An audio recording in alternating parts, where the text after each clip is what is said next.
It's Paul and Josh. We just wanted to do a brief intro on our next podcast.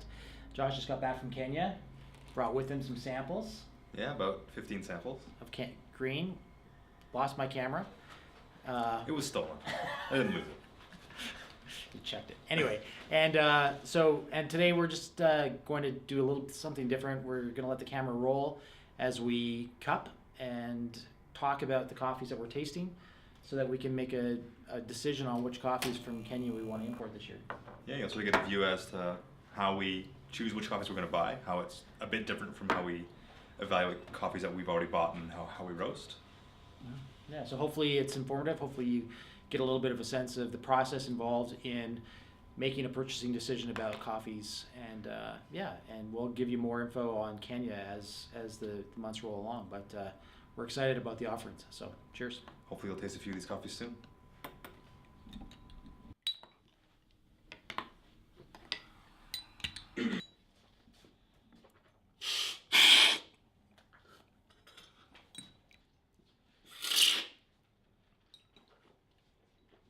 What do I like on this side? How'd you do this one?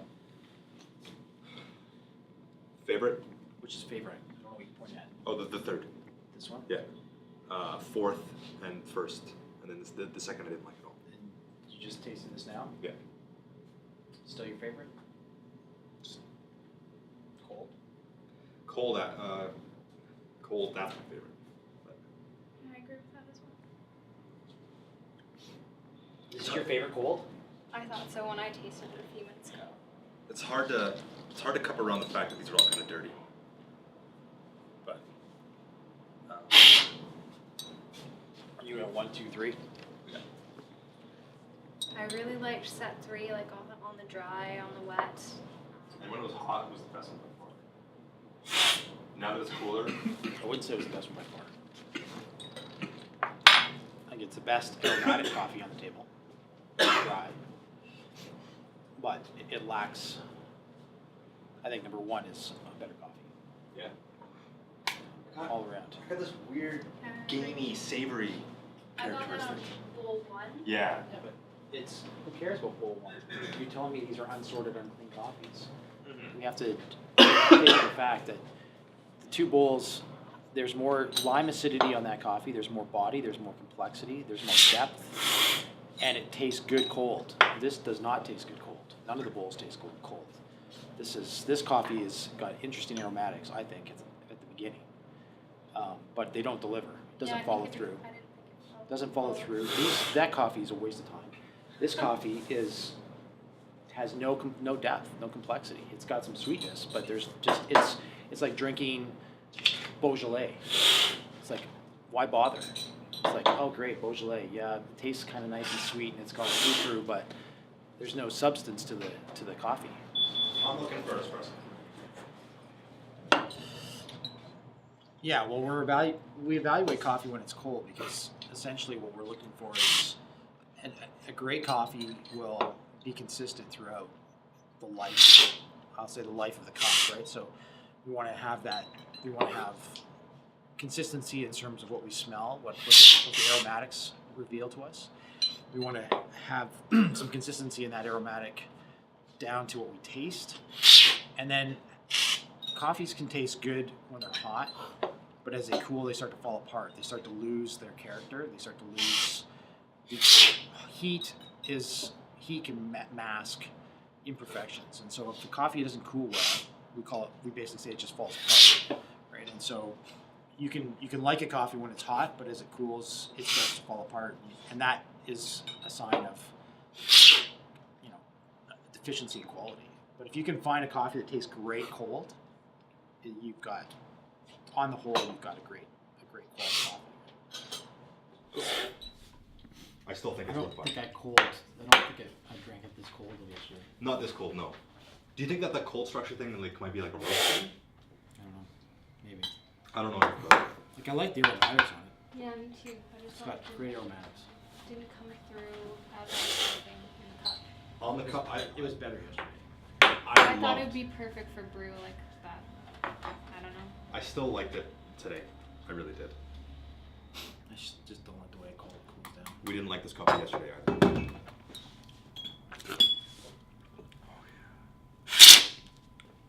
saying, oh, you added that coffee in the end? This one? Oh, I thought you were on the last one. No, not this one. I don't like this one. I don't really like any of those over there. No?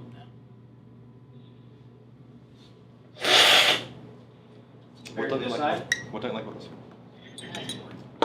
doesn't have any acidity.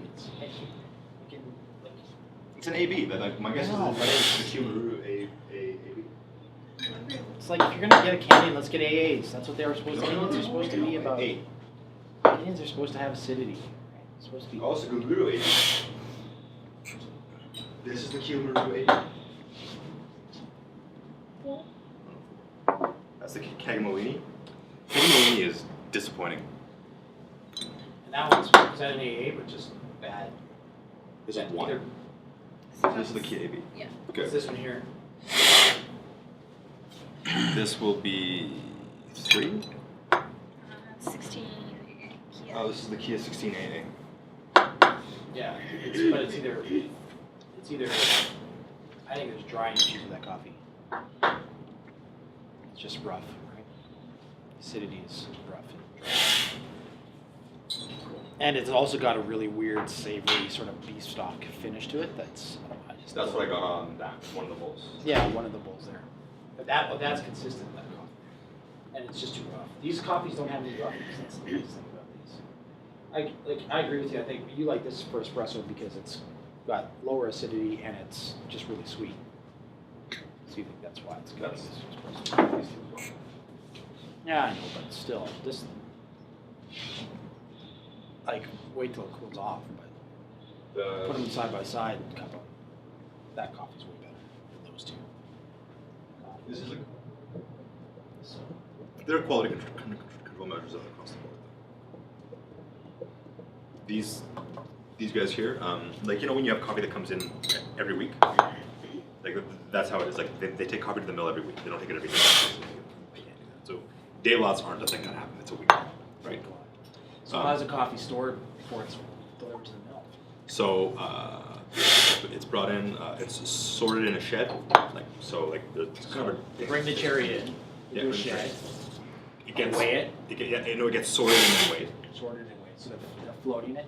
No flotation anymore. They used to flotate, but then they found. I'll describe that more in detail later. It's long. Okay, these farmers decided that, especially with Tekengu, so Karigoto, Tegu, and Gunguru, that they wanted to get better coffee. This was like 7 or 8 years ago. So they started implementing a cherry flotation, and then they would split the farmers up into people who had good coffee, people who had bad coffee, people with good husbandry, people with bad husbandry. And so then they float all the cherry, and they would only accept sunken cherry, and then they would continue on as they were. And within 2 years, the amount of people who improved their husbandry went from 50-50, Group A, Group B. Group A is a good group, Group B was a bad group. It went to 90-10, Group A, Group B. So they just don't think it's necessary. So they just stopped doing it because it was too tedious, because everybody's bringing in quality cherry. Yeah. And they implement quality checks at the farms. Problem is without floating the coffee, like the cherry, it can look right, but it can still be defective. They don't float the cherry, but I mean all the sorting that goes into it afterwards, like with the grading and the washing. So Yeah, they're washing the coffee. So they're then they toss all so when it's time to start milling, it's like 3 or 4 p.m. They'll toss all the cherry into like a hopper with water. That feeds into the depulper. The depulper sends it down to. What's happening with the cherry as it's sitting around waiting to get delivered to the mill? It's just sitting in a sack in the shed. That's not cherry though. No, when they pick it, and it only gets delivered once a week. Oh no, it gets delivered to the factory every day. Yeah, so They pick it. They pick it and they deliver it. Yeah. All the mills are within walking distance. And the big advantage of the Tekengu mills or factories is that they're all right off of main roads. It's milled already? Supposedly. That's been graded yet. For for me, it's toss up with these two. So. Okay. I'll call Bridget, or I'll email Bridget. Cool.